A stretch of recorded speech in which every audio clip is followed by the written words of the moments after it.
The Nerdcast Empire is on the air. Happy Friday, everybody. It is the Friday edition of the Nerdcast News Report for Friday, February 28, 2025, the last day of the month of February. We are ready to move on to the month of March, but before we do that, we're going to get you caught up on all the news from the end of this week so you can go into the weekend all ready to go.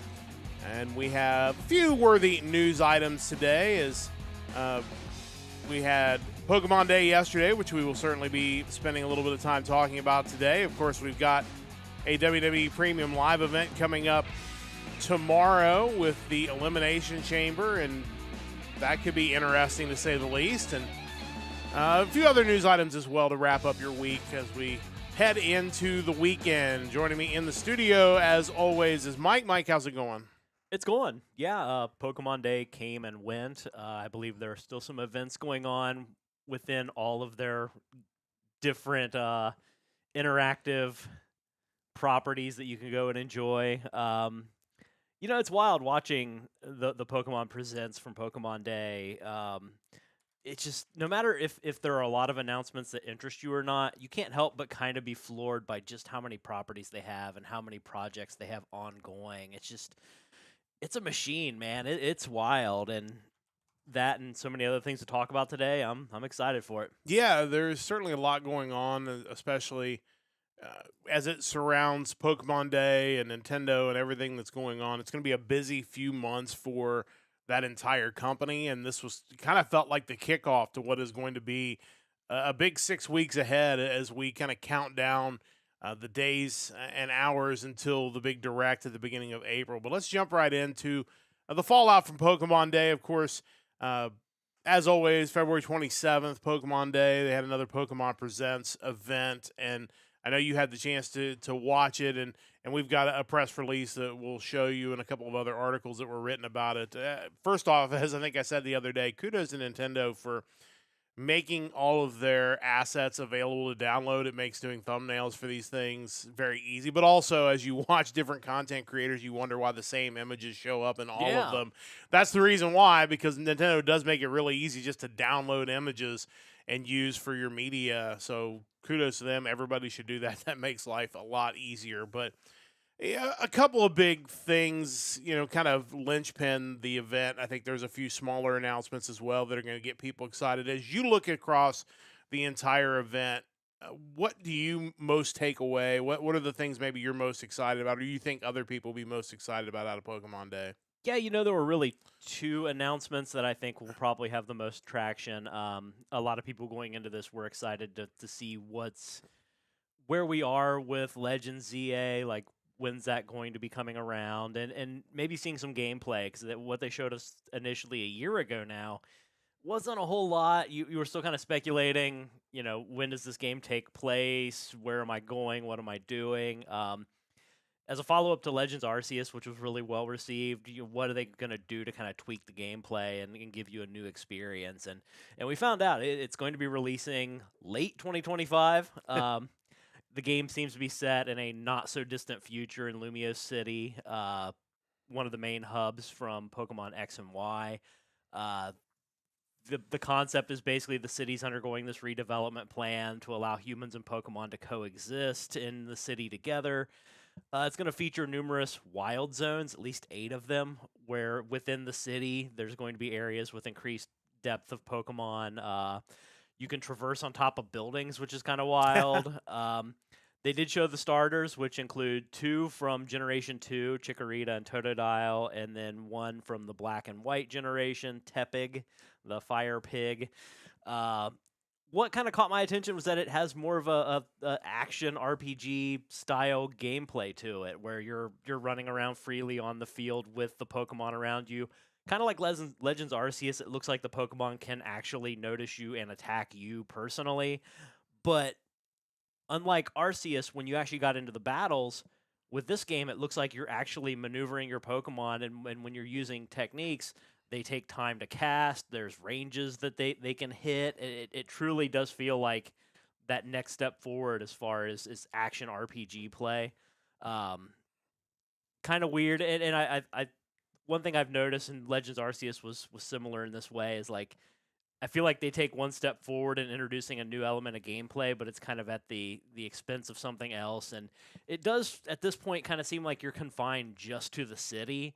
So not that it isn't a huge city, but I'm curious to see how they're going to pull off not making the game just feel really confined and maybe less diverse in its areas and geography. But it's Pokemon. I'm sure they'll find a way to still make it fun.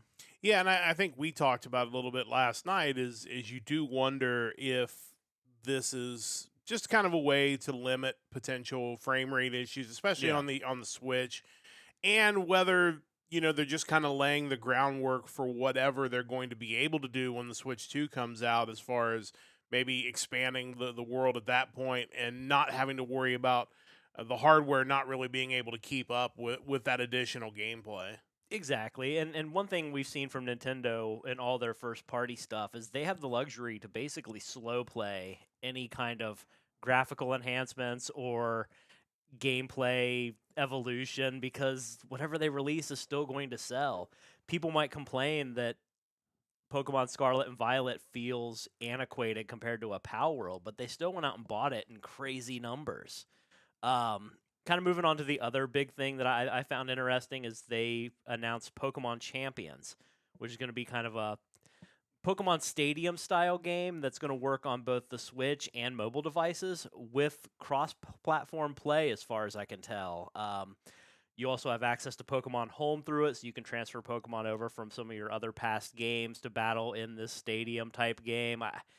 I think at the end of the day, for a lot of people, Pokemon is about the competitive battling, and I think the fact that you can play on the Switch and on your Android or iOS device, that's really a cool thing, and it shows that even if Nintendo has no interest in playing with Sony or Microsoft, they realize, and they have realized through their other mobile apps, that that's still a market that they want to capitalize on because mobile games and casual mobile games, there's just such a huge pie there to dig into, and they haven't been shy about doing that.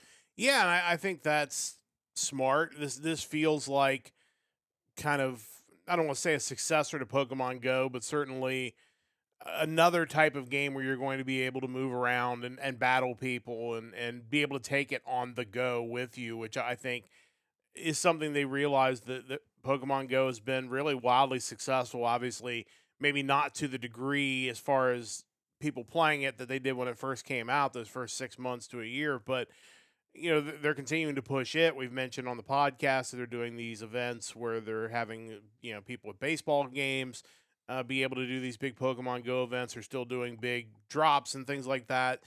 This feels like kind of another step in that progression where now you're going to be able to battle people as you go around, whether it's like you said on your Switch or even on your phone. Yeah, and I think it addresses one of the big flaws of Pokemon Go, and that's as fun as it is to go around and catch Pokemon and do everything you can in Pokemon Go, the battling just feels cheap in a way. Like, clearly, they weren't going to be able at the time in 2016 to give you full on, like, 6 versus 6, identical to the handheld mainline games battling. It just wasn't going to happen. And I think to me, Go has always kind of felt like a step down as far as that part of the game. And now you're going to have a mobile game that'll allow you to battle kind of as nature intended, I suppose. And I think that's going to get people excited. Yeah, and I think people are excited about that as well as some of the other announcements. I know there were some trading card game announcements as well, which I know people are super excited about Yeah. that.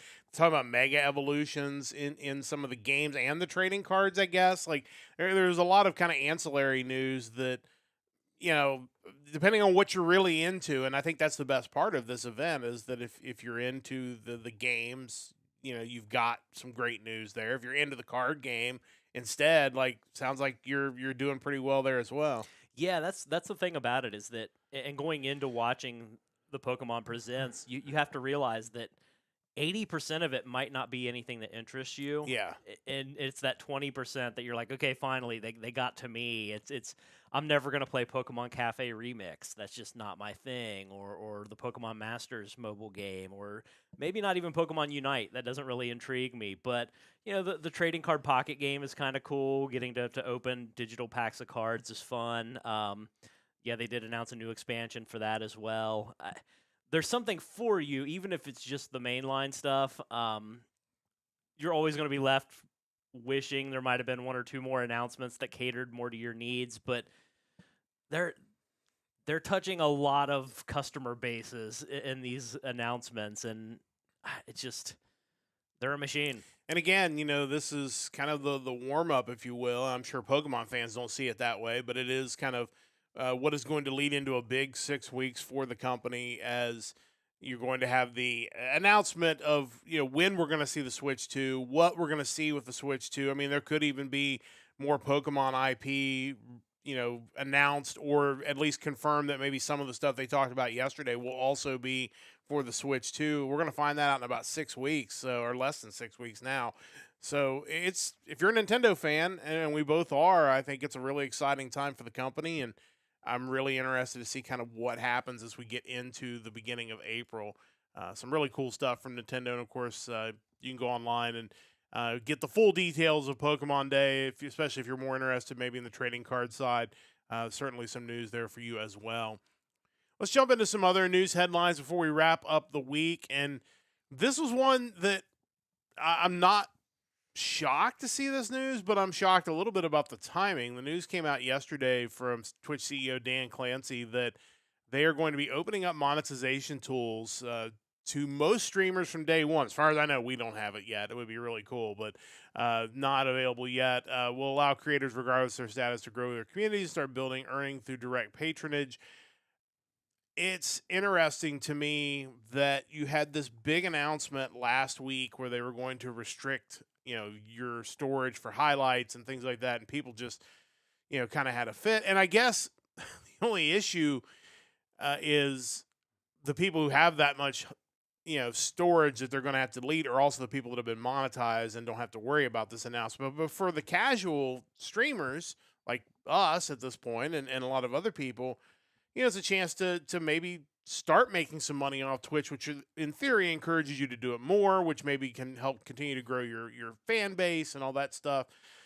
It's a little weird that they didn't just combine those into one press release and at least mitigate some of the backlash they got from that with a little bit of good news. Yeah, they could have made this one announcement and really spun it in a way that is pro casual streamer, pro new streamer, and kind of in the face of the big kind of monolithic streamers that I think as a company, Twitch probably, I mean, certainly they enjoy getting the cut of those people's subscriptions and donations, but I think at the other hand on that is they don't like being beholden to these people. Yeah. So I think if you have one streamer that's monetized and has 1,000 subscribers, that's great, but there are thousands of streamers who aren't in a position to get any subscribers, and if they could get a handful each, you're mitigating the impact of one of those big name streamers deciding to leave, getting canceled, any number of things that could negatively impact your bottom line that are kind of out of your hands.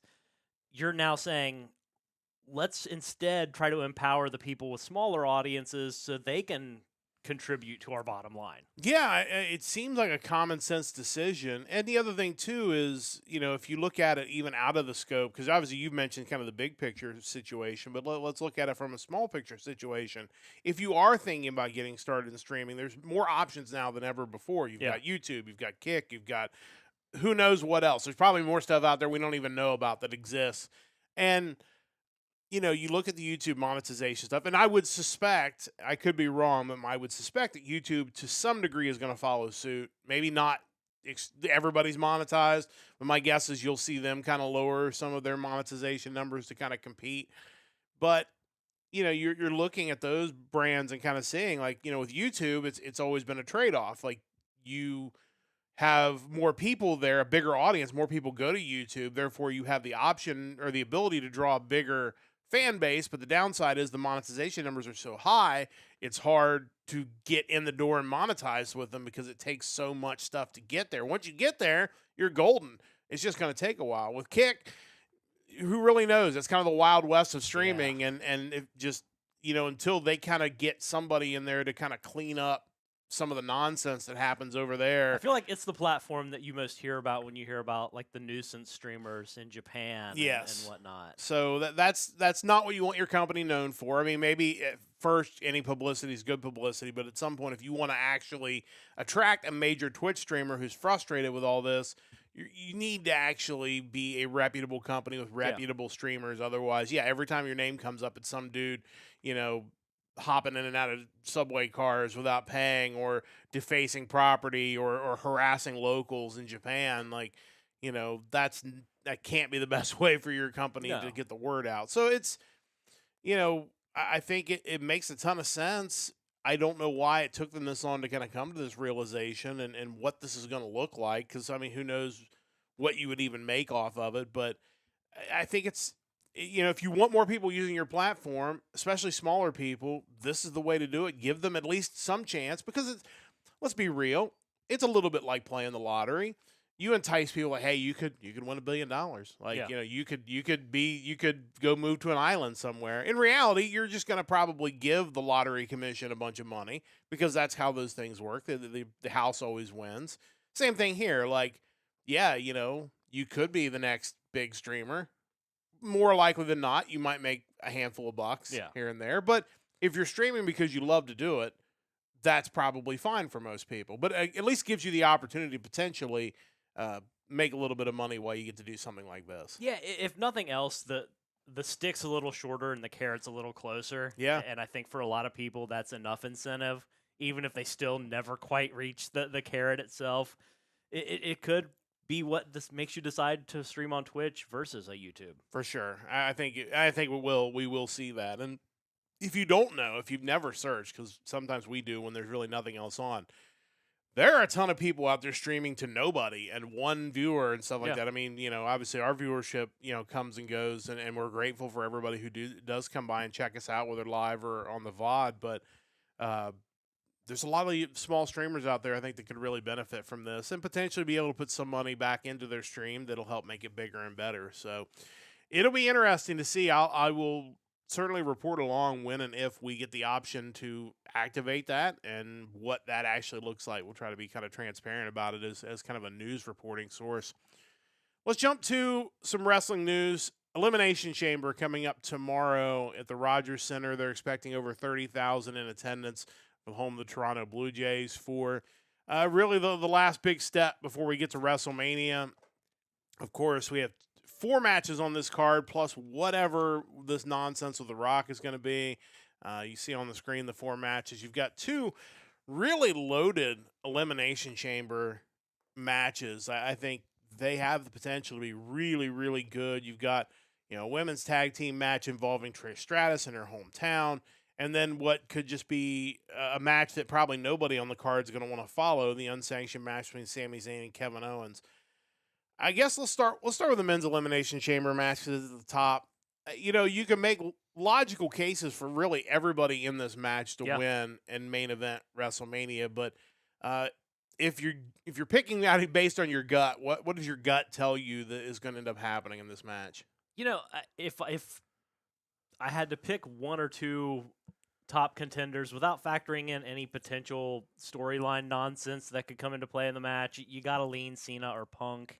I think based on where those two guys are in their career and how they've kind of made it a point to tell you, hey, these guys really, Cena really needs that last title win. Punk really needs a main event Mania. You can't help but kind of think one of those two. But I think the big question mark is, will the Cody decision happen before this? Will it impact the match, how it turns out?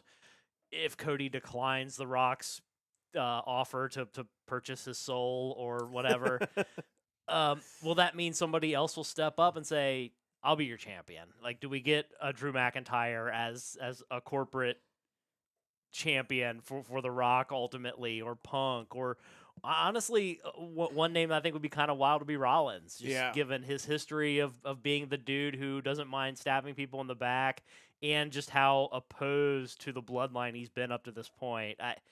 It's interesting. I I wonder, like, who they initially planned to have win this match, and if that's changed in the past 2 weeks. That's a great question, and I'm sure they'll claim that this was all planned out, but I think it's pretty clear that The Rock dropping in and doing that was not something that was planned out, because why on earth would you not announce that on Raw that week when he decides he's going to swing by to SmackDown? So clearly it could very well change who's going to end up winning this match, and there are a lot of interesting ways you could go about it, especially if The Rock is going to be involved in the finish of this, setting up the match against Cody at WrestleMania. And we're assuming that The Rock isn't going to be available to wrestle at WrestleMania, because he might just insert himself in the match at the end and pin the winner and declare himself the winner and have him go on to WrestleMania. Who knows? Like, it's The Rock. He can pretty much do what he wants. We talked about the ratings of his segment on SmackDown. Who's going to argue with him at this point? You look at the Women's Elimination Chamber match. It's another really loaded match. To me, as I look at it, and then I'll get your thoughts, there's really one name that jumps out on that list as far as a competitor, a contender for Rhea Ripley, and it's Bianca Belair. Yeah. That's the name that makes the most sense. It's not the only name that makes sense. You could go a lot of different directions with that. But I do wonder if maybe we're going to get some sort of reconciliation of the Jade Cargill storyline with this match in addition to that, to maybe set up a Belair heel turn. Because it's either Belair or Naomi who attacked her. And honestly, at this point in Naomi's career, and she's been great, and I don't want to make this sound like she hasn't been, but it feels like a heel turn for Belair would do her more good than it would do Naomi at this point.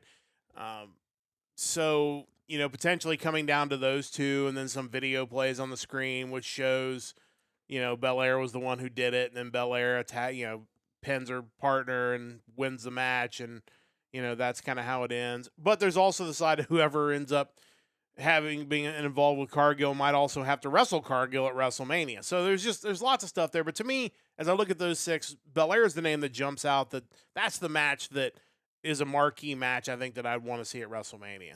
Yeah, I felt the same way. I think obviously Belair Ripley has a lot of interest. They're both big powerhouses. It would be a fun match. Kind of looking at the field, you assume that the Ripley Morgan stuff is finished. Like, we're not going to have to go back and revisit that anymore. Bayley and Roxanne Perez, you assume they're going to be tied up together still to some degree.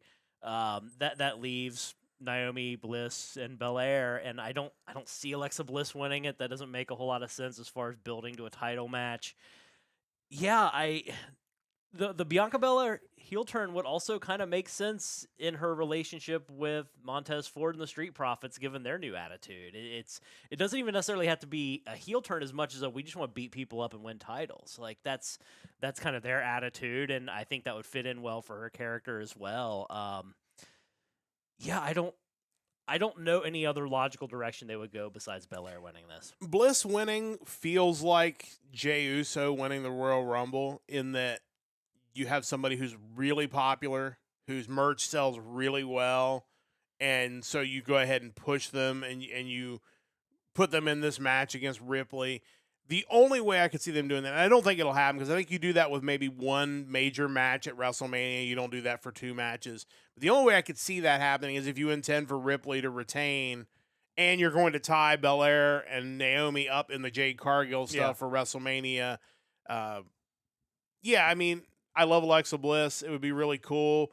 But yeah, to me, it's Belair makes the most sense. Would I be shocked if Liv Morgan won it? No.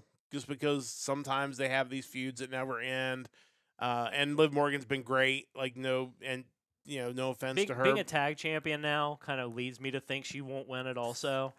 I hope you're right. But I feel like sometimes with the tag champions on this show, who knows? Like, the logical thing would say they're going to defend their tag titles at WrestleMania, but, who knows? Who knows how that's going to work I just want to out. see something with the Cargill situation happen just to vindicate Liv Morgan and Raquel. I think they've been unjustly blamed for what happened with the saddest, most pathetic amount of evidence possible. For sure. So that'll be an interesting match. And the tag team match, clearly on the card to get Trish Stratus a match at home, to get your champion on the card and Tiffany Stratton. I'm sure that'll be fine. It'll probably be the second match of the night, right after what I would presume will be the women's Elimination Chamber that will open the Probably. event. Chance to kind of cool off before you have Zayn and Owens, and then the main event will be the men's Elimination Chamber match. The Zayn Owens match, I mean, those guys literally could do this forever. I have a feeling this is going to be hard to watch at times because these two just don't have any regard for human life. I feel like we could see a Randy Orton reappearance because it's unsanctioned, so there's no rules forbidding outside interference. I'm more curious about what comes out of this match than not that I'm not going to enjoy the match because I will. I love both those guys, but I am more interested to see what the direction goes because it feels like Orton and Owens is a pretty logical WrestleMania match, but I'm concerned about where that leaves Sami Zayn kind of floating in the wind as we head into WrestleMania season. Yeah, it almost feels like you'd almost want to take one of the dudes out, like a Zayn, have him injured for a while or something, but you don't also want him to miss Mania. I'm excited for the match. I still think this is a future WrestleMania main event. I think I would love to see Sami Zayn win Money in the Bank or next year's Rumble, end up with the title, or have Owens end up with the title and Zayn chase him. I just think those two guys deserve, for everything they've been and done for the company for the past 10 years, they deserve to have a title match together at Mania as a main event. Yeah, 100%. And hopefully that will happen at some point. They seem to both be under new contract. And Zayn's owed a world title. He is, for sure. Let's be real. That dude carried the company. He's one of a handful of people you can point at during the pandemic era who made the show watchable. Yeah. With his conspiracy theory stuff and everything. Both their character work has been tremendous. Yeah. Yeah, for sure. And I think, like I said, I have a feeling it's going to be rough to watch at times, but I think it'll be interesting as well. One last quick story, and this is just interesting because it's funny. When I originally saw this article, I thought it was just the top 10 pirated anime, and I understand now why I thought that, because 8 of the 10 shows on this list are anime. This is a list. The article originally came from Variety, but the data came from a company called Muso. It lists the top 10 pirated TV shows for 2024, and 8 of these shows are anime. That Time I Got Reincarnated as a Slime, number 1. My Hero Academia, number 2. Mushoku Tensei, number 3. Then you've got your first non-animes, number 4, House of the Dragon, Season 2. You got Dandadan, Tsukimichi Moonlight Fantasy, Season 2. The Boys jumps in at number 7. Then Solo Leveling, Tower of God, and Blue Lock are your top 10. That is wild to me that 8 of the top 10 shows are now anime when it comes to these piracy lists and not mainstream television shows. Yeah, and I still would love to know why that is, whether that's just a matter, kind of to your point before, that these shows are easier to get a hold of through illegal means, so people aren't streaming them illegally, or if they're just not that popular. And I think either one are equally likely to be the case. I think The Boys has always been a big hit. House of the Dragon's been good. But, man, there have been a lot of high-profile live-action shows that have fallen flat. And I think because of that, and we've seen that the surge in popularity of anime, but I think that's part of it, is that this is what people are looking for, and they're not getting it from any of the major studios over here in any kind of live-action capacity. Another thing I wonder about this, too, is how much of this is just based on how long these shows were around during 2024? Because, you have Tensura, which aired through spring and summer, so that's a big window for people to pirate it. Sure. The only one that really kind of blows your mind is Solo Leveling, Blue Lock, which came out in fall and made the list. Same with Dandadan, which, not too shocking. Dandadan's been all over the place. Sure. But yeah, a lot of the shows, they've been hanging out throughout the entirety of 2024 or a good chunk of it. So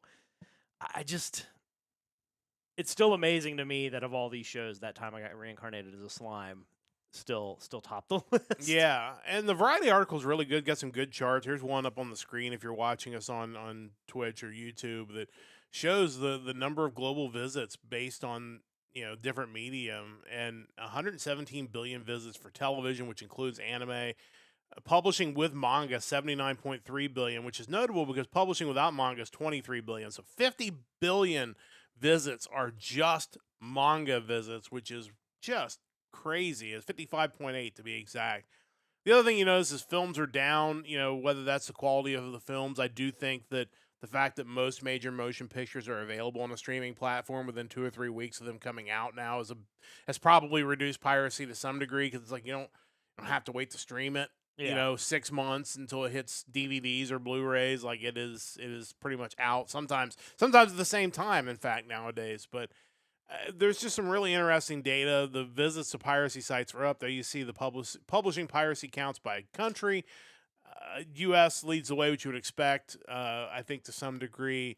But there are the top 10, including Indonesia, Japan, Vietnam, Russia, Taiwan, France, Thailand, India, and Mexico. So it's interesting to me. And I think,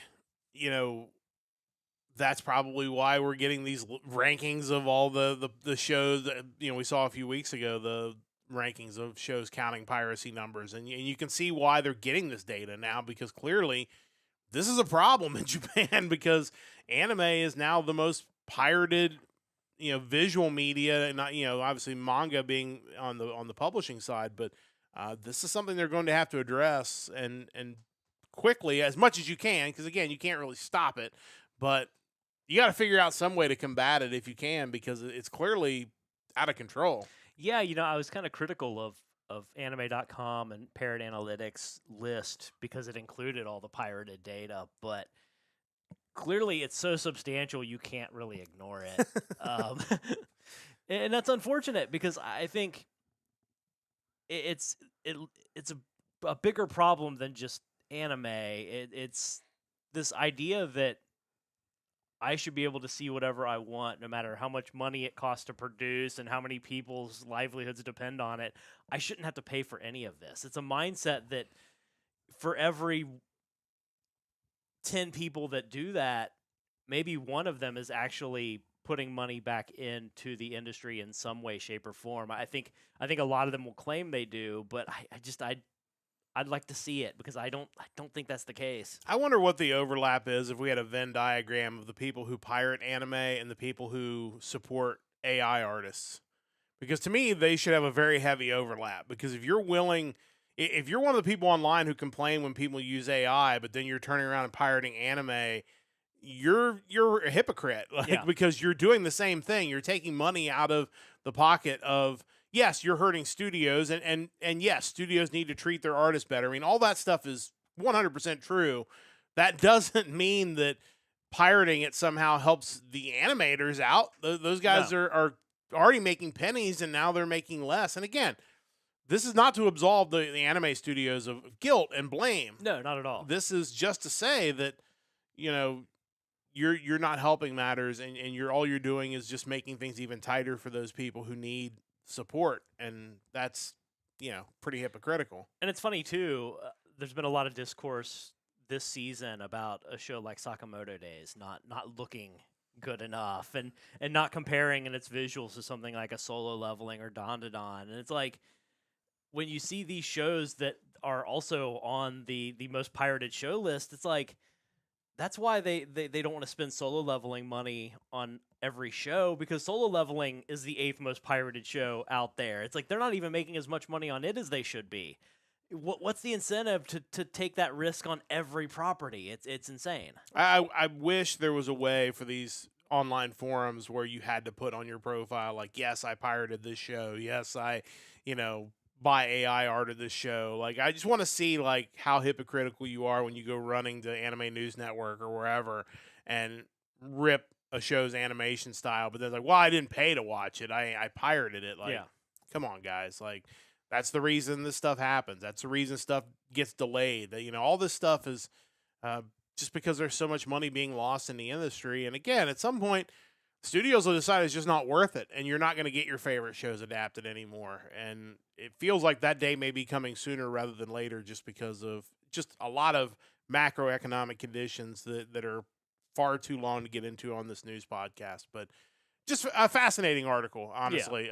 Really good stuff. Obviously not the piracy, but the information, and we'll certainly keep an eye on it as we get more information. Ready to wrap this up with the Empire Express. Go. A little VR gaming news today as Valve prepares to launch its long-rumored Deckard VR headset later this year with the rumors that it may cost up to $1,200. Meanwhile, Sony has cut the price of its PSVR 2 to $399, a $150 price drop. What do you think the future of VR gaming is? Man, that's a great question. I think it's always going to have its niche audience, but until we can get something that can compare to a Sword Art Online or Shangri-La Frontier, I feel like VR is still going to be incomplete as far as being the future of gaming. NXT in Cincinnati was a ratings winner on Tuesday as the show drew nearly 800,000 viewers. The top quarter hour featured WWE Hall of Famers, the Hardys, taking on the No Quarter Catch Crew. That quarter hour drew 867,000 viewers. Hardys are still a draw in 2025, aren't they? Yeah, evidently so. And again, it's just another example of a talent that was working in AEW that drew big ratings that is no longer in AEW anymore. And then when you wonder why their ratings are tanking, no CM Punk, no Hardys, among others, like, it's pretty logical when you just do the math. Meanwhile, AEW Dynamite's overall viewership did increase, but they were unable to break the 600,000 mark as they came in at 598,000. This was up from 563,000 from last week as that cause for celebration for Tony Khan. I'm sure he and a certain segment of wrestling journalists and social media will derive some positive from all this, but any realist would have to be concerned why their A show has trended in the wrong direction for years now. At some point, you have to right the ship. WrestleVotes has leaked that Stephanie McMahon will be hosting a new WWE podcast. Details are still limited, but this will be her first official work with the company since leaving after her father Vince returned a couple years ago. Interested in listening? Yeah, I think so. Stephanie's always been great, and I think she'll have a really good perspective, and I think, you know, she's involved in another series, like an ESPN Plus series this summer with going around and checking out wrestlers' houses. So I think she's a perfect person for the job, and should be a really interesting podcast. Finally, you may be finding more good deals on Steam in the future. Valve has announced that the daily deals on Steam will now increase from 4 to 6 games per day. In 2024, more than 2,800 games were featured in daily deals from more than 1,000 game developers. Sounds like a win-win for both developers and gamers, right? Yeah, absolutely. I'm always in favor of more deals, and Steam at times has some really good ones. My only concern is that how many of these impulse buy great deals ultimately end up as untouched additions to most people's already depressingly large backlog of games? Yeah, it's great to take advantage of deals, but if you're not going to play the game, then, you know, the best deal is probably not to buy it in the first place. But it is great to support these independent developers, especially in the face of maybe the bloat coming from the big companies. I think anytime you can support the little guy, it is a good thing. And that is going to wrap up this week's edition of the Nerdcast News Report. We are all finished for yet another week. Thank you to everyone for joining us. We appreciate having you along with us. Just a quick note, no watch along tomorrow for Elimination Chamber. We will be back on Sunday with the what has been Music Weekly. It is now going to be the Hard Rock Empire. We're going to be rebranding it, and we're going to continue on as we do just, no other changes to the show. We're going to be rolling on with the music of February the 14th coming up on Sunday night, 7 o'clock Eastern Time. We hope you will join us for that. It should be a lot of fun. Big thanks to Stoke Lake Media for their continued support of the podcast. Big thanks to Rachel for joining us this morning. Big thanks to Mike, as always, here in the studio. And a big thanks to you for listening and watching and following along and sharing our posts on social media. Whatever you have done to help boost us up, we really do appreciate it. That's going to wrap things up. We'll be back with another edition of the Nerdcast News Report Monday morning, 8:30 a.m. Eastern Time. We'll talk about the fallout from Elimination Chamber and more coming up on Monday. And, of course, the Hard Rock Empire coming up 7 o'clock Sunday night. That's going to wrap things up for the entire crew. I'm Matt saying so long. Don't forget to join the Empire, the Nerdcast Empire.